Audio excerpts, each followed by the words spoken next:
Nah begini, supaya corona ini habis isunya, berhenti itu bisnis. Ini kan permainan World Health Organization, WHO, organisasi kesehatan dunia, bertarung, bersekutu dengan para mafia-mafia. Makanya ujung-ujungnya rapid test bayar. Kita berdoalah supaya Pak Jokowi, berapa banyak dana dikucurkan, belum lagi ditambah dengan 90,4 miliar yang diberikan kepada buser-buser jahanam. Sehingga ada profesor berdebat dengan Rocky Gerung, Allahu Akbar. Ibu bapak, saudara-saudaraku, saya nggak pernah ada rasa takut, saya bilang. Sudah putus urat takut saya. Yang saya takut kalau saya tidak sholat 5 waktu, karena itu adalah perintah paling utama. Afdalul a'malu as-sholatu khams. Amal yang paling utama adalah sholat 5 waktu. Itu yang saya takuti. Kalau hanya takut dengan jenderal-jenderal 100 bintang sekalipun, saya tidak pernah takut. Dia yang mengendalikan kekuatan supaya apa? Bisa menguasai lahan minyak yang ada di Timur Tengah dengan meniupkan isu seolah-olah Islam teroris. Kalau Islam teroris, agama Jokowi apa itu? Belum lagi ada satu gerakan yang ingin merubah falsafah negara kita, komunis mulai berkuasa di mana-mana. Bahkan dengan bangganya anggota parlemen, seorang anggota DPR mengatakan, saya bangga menjadi anak PKI. Ini kalau di zaman Pak Harto, kalau di zaman SBY sudah masuk penjara. Pak Jokowi juga pernah bilang, kalau ada PKI saya gigit. Begitu ada yang ngaku, sampai sekarang dia nggak gigit.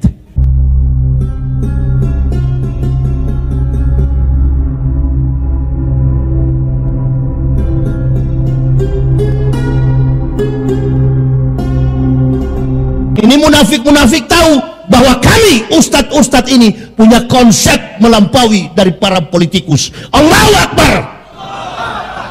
Jangan berpikir bahwa saya, Uwas, Tengku Zulkarnain, Haikal Hasan dan lain sebagainya, teman-teman yang lurus di jalan Allah, kami nggak paham berpolitik. Kami lebih piawai, kami lebih cakap, kami lebih tajam melihat realitas politik. Jangankan politik nasional, internasional, global, kami paham. Makanya untuk menggambarkan siklus politik dalam arus kehidupan global, modernisasi, era sekularisme, digambarkan dalam kehidupan rumah tangga, lebih mudah untuk memahaminya karena kita semua merasakan.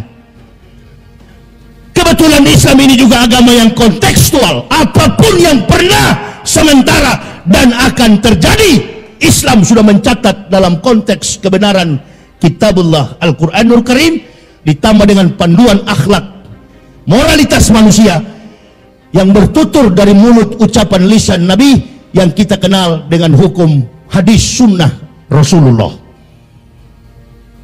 Pak Ma'ruf adalah wakil, Pak Jokowi presiden. Ibu dan bapak, bapak dan ibu. Kadangkala bapak dan ibu ini nggak sejalan, maka rumah tangga berantakan. Tadi saya dikasih tahu, Ustadz, cukup pelik juga meminta izin untuk tablik akbar. Orang demo nggak minta izin, orang demo rapat nggak pakai masker. Sudahlah, orang yang pakai masker begini kan cuma 3 persoalannya.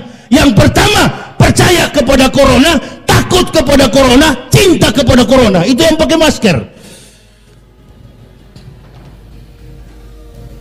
Yang tidak pakai masker, 1, tidak disiplin. Yang kedua, beriman bahwa corona, COVID itu ada. Itu yang tidak pakai masker. Dan yang ketiga, orang yang tidak pakai masker mengikuti apa yang disampaikan oleh Bapak kita Joko Widodo. Dia sampaikan begini, kita berdamai dengan corona. Makna filosofis yang terkandung dari kata berdamai begini, ibu bapak. Saya dulu adalah kafir, saya beragama Kristen, antum Muslim. Dulu kita nggak ketemu. Saya di seberang lautan di Pulau Papua bertugas sebagai rektor di sana. Ibu bapak, saudara-saudaraku tinggal di Kabupaten Riau, jauh jaraknya, nggak pernah tegur sapa, nggak pernah ketemu bersalam-salaman. Tapi begitu mendapat hidayah, kita jumpa, kita bersahabat. Sekarang kita dekat. Nah begitu, jangan takut-takut, rapat saja, dekat dengan dia. Artinya jangan takut. Ini di jalan-jalan orang nggak pakai masker. Yang pakai masker takut-takut, kayak betul-betul sehat, padahal bengek. Jadi sudah ada pembelahan di masyarakat dengan masker begini. Jadi yang pakai masker ini, Allahu Akbar, dianggap dia paling sehat.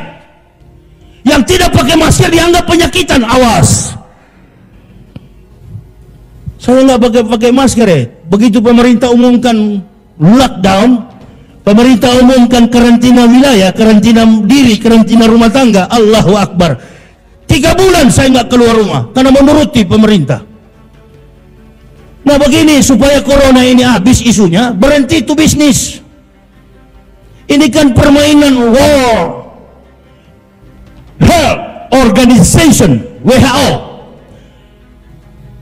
organisasi kesehatan dunia, bertarung, bersekutu dengan para mafia-mafia. Makanya ujung-ujungnya rapid test bayar. Sekali rapid test, masker setengah 100.000, nggak pakai masker 250 denda. Penyakit itu ada, flu ada, tapi gejala ada. Orang kalau kena malaria ada gejala, demam, demam, panas dingin, itu dirubah lagi strategi OTG, orang tanpa gejala. Innalillahi. Nggak usah lari bu, nggak usah lari pak. Jangankan penyakit, wa ma kana linnafsin an tamuta illa biidnillah, kitab muajalah. Jangankan penyakit, mati pun antum tidak bisa menghindar. Kalau sudah waktunya, Allahu Akbar. Mau lari kemana ibu bapak? Saya pernah membaca kitab Ihya Ulumuddin. Dikisahkan bahwa Allah Subhanahu wa Ta'ala memerintahkan malaikat maut mendatangi 2 manusia. Ini supaya ibu bapak jadikan corona ini sebagai hikmah. Entah dia ada atau tidak, walam bisawab. Yang saya tahu ujung-ujungnya bisnis.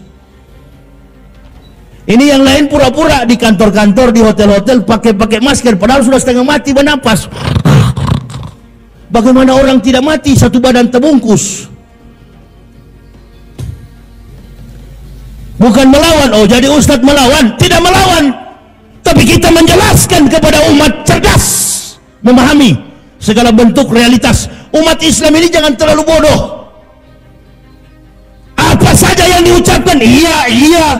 Datang ustadz-ustadz awal-awal yang mengaku sebagai ustadz, amin-aminkan. Memang sudah terbiasa bangsa ini, baru sebut satu ayat ustadz, baru sebut satu hadis ustadz. Di Makkah dan Madinah, orang dilantik jadi ustadz, bergelar doktor, magister, doktoral, and profesor, sudah membuat karya ilmiah dengan beratus-ratus judul, barulah diangkat sebagai al-mukarram wal mukhtaram, ustaz, guru. Kita baru muncul satu kali TV, baca satu ayat, baca satu hadis, besok ustaz. Baru diundang orang kampung, pergi ceramah 1-2 hadis, ustaz. Gak begitu, makanya banyak ketipu. Dulu sebelum pemerintahan Jokowi masih SBY, banyak ustadz-ustadz yang muncul. Guntur Bumi. Begitu pensiun Guntur Bumi, muncul lagi Gatot Brajamusti. Ada juga yang jadi pengikut. Lia Edan, Ahmad Musadek. Inilah saya bilang, umat Islam terlalu lemah, tak punya prinsip. Datang lagi yang baru-baru ini, Kanjeng Dimas taat setan. Nah itu semua awal-awal habis itu dipercaya.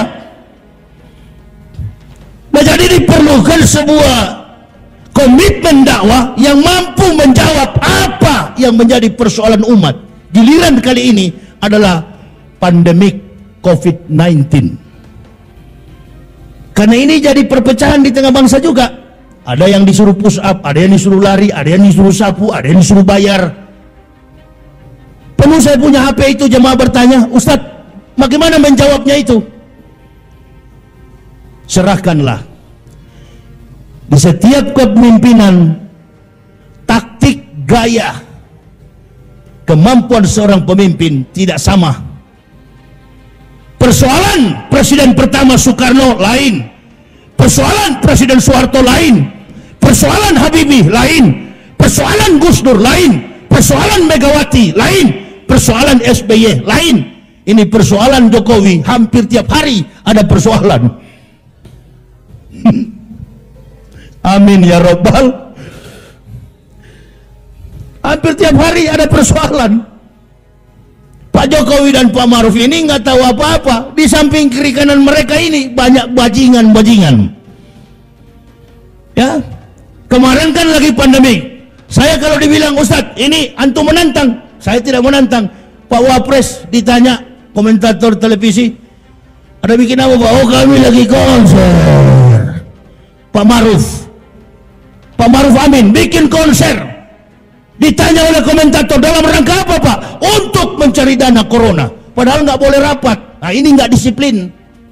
Maksud saya begini, pemerintah Kabupaten Indragiri Hulu, pemerintah Provinsi Riau, seluruh provinsi di Indonesia, bahkan pemerintah pusat, jangan ada aktivitas. Karena reaksi daripada bias pandemik ini, rupa-rupanya 14 hari, kata mereka.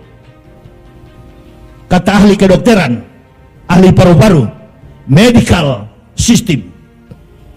Dalam sistem medikal, sistem inkubasi, sistem diagnosa, penentuan atas penyakit seseorang. Katanya, wabah ini, virus ini, 14 hari baru dia akan pergi. Nah kalau 14 hari, Presiden diam di rumah 14 hari, menteri-menterinya diam di rumah, semua pemerintah diam di rumah, masyarakat jangan ada di luar. 14 hari, 14 malam, disiplinkan diri. Tapi ini dia bikin 14 hari, dia sibuk kesana kemari. Tentara polisi mondar-mandir. Duduk dalam rumah, disiplinkan. Bilang sama diri pribadi, hei diam di rumah. Saya alhamdulillah 3 bulan tidak pernah keluar setelah pemerintah mengumumkan karantina wilayah, karantina rumah tangga, work from home, kerja dari rumah. Jamaah bertanya sama saya, Ustadz kenapa nggak muncul ceramah lagi? Oh nggak boleh, ada physical distance and social distancing, ada pembatasan sosial, ada pembatasan fisik. Karena memang dia tidak boleh bersentuhan. Saya terus menganalisa, Allahu Akbar, semua ragam penyakit, semua jenis penyakit selalu mempunyai dampak awal sebelum ada diagnosa. Ya memang jangankan nantilah selesai virus corona ini, tetap jangan berdekatan dengan orang TBC kalau sholat berjamaah. Sekali dia droplet, karena dokter mengatakan droplet itulah yang menyemburkan virus, sehingga yang berlawanan bicara dengan kita akan menghirup, akan teracuni. Nah, kita masyarakat meminta kepada pemerintah, tolong berikan testimoni, berikan kesaksian, siapa orang yang pernah mengidap virus COVID-19, siapa yang pernah sembuh dari corona. Kami masyarakat ingin dengar di depan publik bagaimana dia rasakan. Sampai hari ini nggak ada kawan. Ada atau tidak sampai hari ini? Ada atau tidak? Nggak ada kawan. Orang-orang yang berkepentingan bisnis, kita berdoalah supaya Pak Jokowi, berapa banyak dana dikucurkan, belum lagi ditambah dengan 90,4 miliar yang diberikan kepada buser-buser jahanam. Sehingga ada profesor berdebat dengan Rocky Gerung, Allahu Akbar. Ibu bapak, saudara-saudaraku, profesor itu bukan gelar. Profesor itu adalah profesi. Gelar terakhir manusia itu adalah doktoral, program doktoral. Profesor bukan gelar. Maka kalau ada orang mengatakan saya profesor, saya doktor, dia bukan profesor, dia bukanlah doktor. Secara akademik, secara sistem dalam sebuah kurikulum, barangkali dia boleh juga. tapi belum tentu lobus parietal, lapisan otak besarnya, gri meternya, zat hijau abu-abu yang ada di otaknya besar seperti pengakuan dirinya. Profesor adalah profesi profesional dalam mengemban sebuah temuan di atas temuan, itu profesor. Kompleks masalah ini, kompleks. Saya coba menjawab makna daripada kemunafikan itu. Seseorang dengan gelar apapun, mau profesor, doktor, karburator, rusak, apapun, kalau sudah berdiri pada pengakuan yang salah, maka dia tidak mampu membuktikan keilmuannya, walaupun berdalih sampai dengan menggunakan bahasa apapun. Ini kemunafikan yang terjadi. Untuk membela yang salah, jangan pakai gelar. Tadi panitia menyebut saya ini doktor, itu doktor dari kafir, nggak laku itu, nggak perlu dalam Islam. Doktor yang saya punya itu bukan doktor di Islam, bukan dari Mekah, bukan dari Madinah, buang ke sana, itu kafir punya itu. Nggak ada lantas begitu masuk surga malaikat tanya, waktu di dunia apa? NU, surganya sebelah kanan, gelarnya doktor, oh ambil ke kiri, lantai 15. Gelar di dunia siapa? Joko Widodo, presiden, lantai 21. Nggak ditanya begitu. Ini yang menjadi persoalan penting bagi kita, karena membela mati-matian sesuatu yang salah, ngomong pun jadi salah. Tidak mendidik masyarakat yang begini banyak, yang membutuhkan ilmu dari para orang-orang yang mempunyai kompetensi di bidang kemampuan akademik. Sudahlah, kalau kita mau jujur, di Indonesia ini banyak orang pakai doktor tapi nggak ada jurnal. Yang penting jarak jauh, transfer 55 juta, besok pakai doktor S3, S2, S1, S8, S10, S lilin. Ini yang merusak reputasi, di mana-mana berkeliling menyebar fitnah. Sudah ketahuan, tapi dengan gagahnya mereka berdiri seolah-olah mereka dalam kebenaran. Nah ini makna daripada al-umara'u bil ju'uri, penguasa pemerintah yang sewenang-wenang, yang memakai tenaga swasta. Kalau di Amerika, detektif swasta,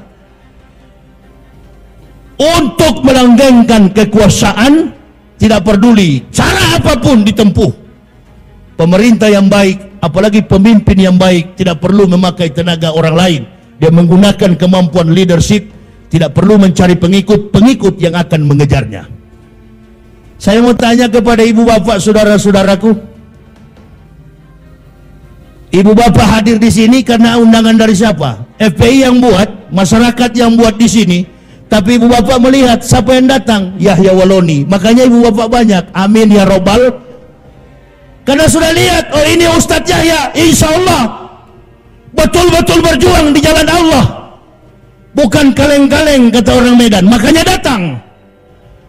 Dan ibu bapak tahu, selama 14 tahun saya berdakwah, saya tidak pernah menggunakan sopir pribadi. Saya keliling Indonesia bersama keluarga, istri dan anak. Pengakuan ini tidak pernah berubah sejak 2006, 11 Oktober sampai hari ini, tahun 2006 sampai tahun 2020. Alhamdulillahirabbil alamin, kami sekeluarga tidak pernah berubah dalam ucapan. Kami tetap berkendaraan mengelilingi Indonesia menggunakan mobil pribadi. Besok saya ceramahnya di Bunut, tanggal 5 saya ceramahnya di Medan sampai tanggal 9. Pakai mobil, dan dari awal saya berdakwah tidak pernah pakai sopir, saya sendiri yang bawa. Kadangkala jamaah bertanya, Ustadz tidak takut dikejar oleh orang kafir? Saya katakan, negara kita negara hukum. Siapa yang melakukan kejahatan pasti dihukum.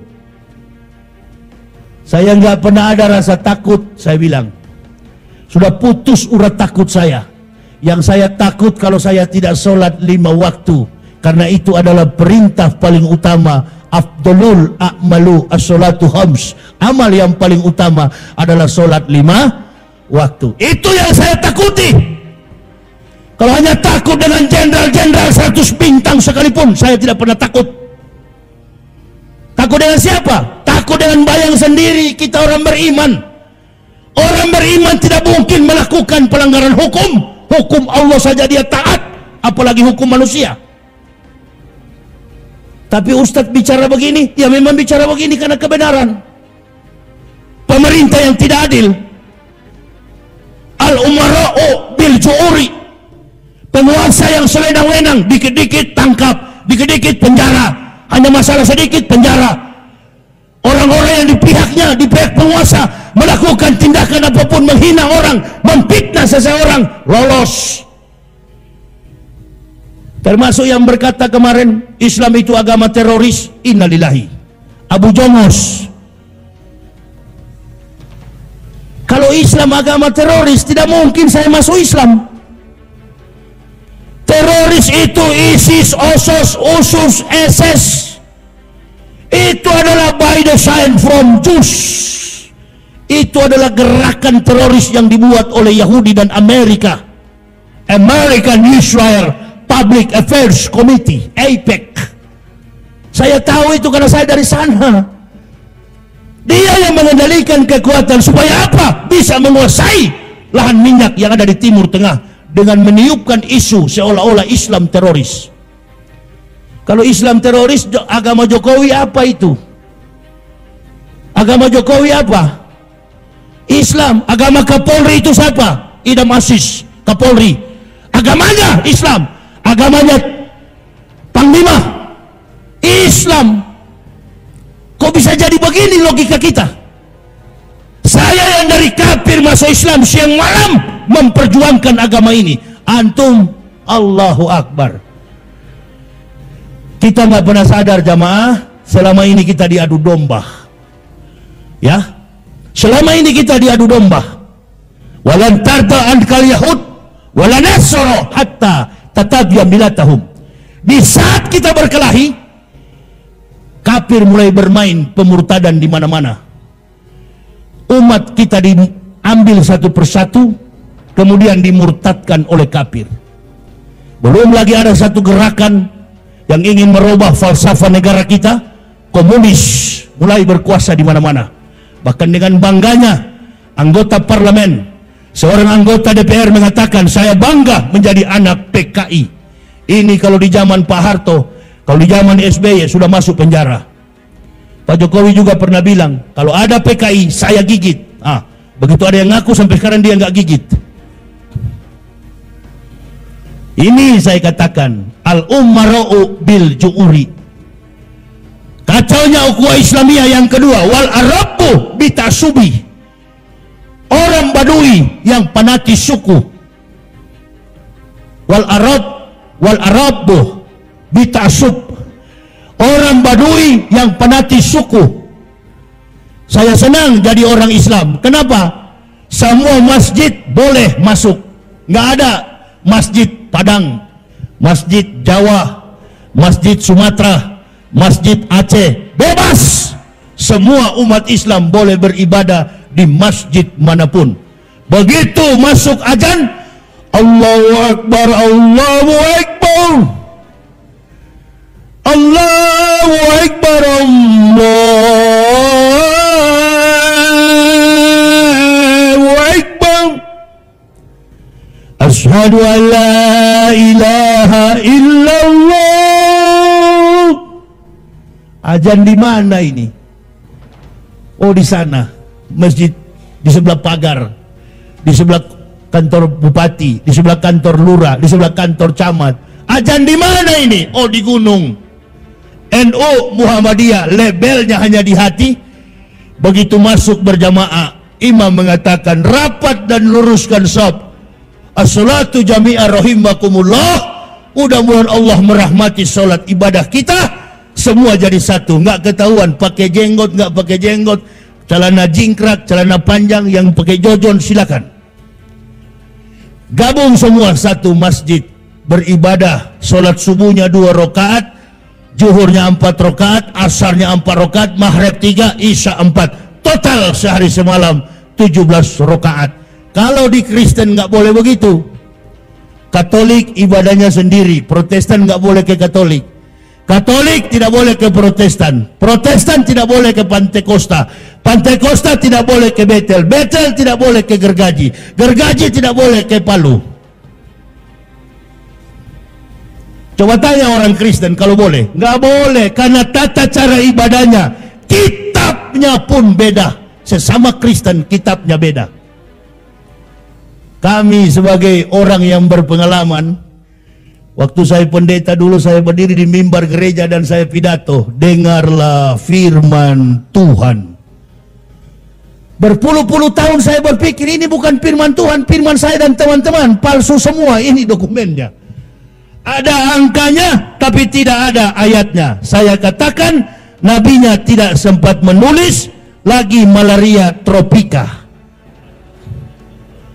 Ini ada angkanya tapi tidak ada ayatnya. Firman Tuhan bagaimana? Firman saya dan teman-teman yang bikin ini. Ibu bapak juga sudah salah selama ini menyebutnya Injil. Injil adalah firman yang Allah berikan kepada Nabi Isa alaihissalam. Qul amana billahi wa ma unsila ila Ibrahima wa Ismaila wa Ishaqa wa Yaqub wal asbati wa ma utiya Musa wa Isa wa ma utiya nabiyyun min rabbihim la nufariqu baina ahadin minhum wa nahnu lahu muslimun. Yang artinya dalam Al-Baqarah Allah jelaskan, Qul amanu billah, kami beriman. Katakan, Qul amanu billah, katakan kami beriman kepada Allah.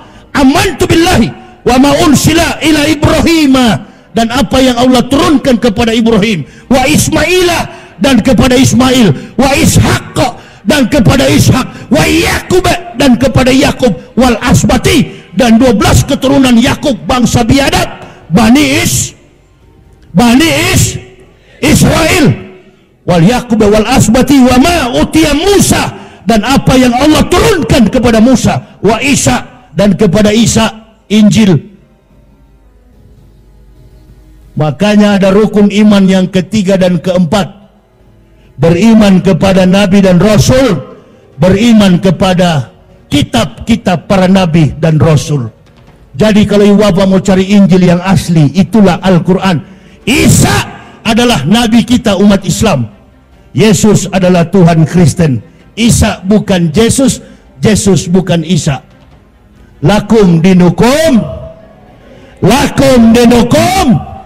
waliyadin.